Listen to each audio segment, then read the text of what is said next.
पाकिस्तान की number 1 funny से report. पूछना ये था, ये जो गुस्सा आता है वो पैदल आता है या रिक्शे पे?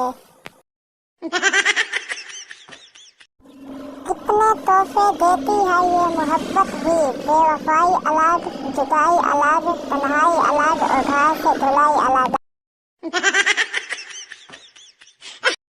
हजार फिल्में देख लो, जो मजा मोहल्ले की लड़ाई देखने में है वो किसी और चीज में नहीं है।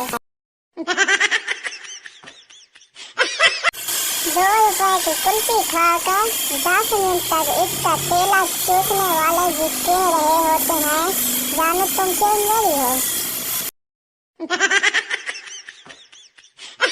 किसी को तकलीफ में देखकर जरूर हंसें, ताकि वो अपनी परेशानी भूल कर आपको गालियां देने में मसरूफ हो जाएं।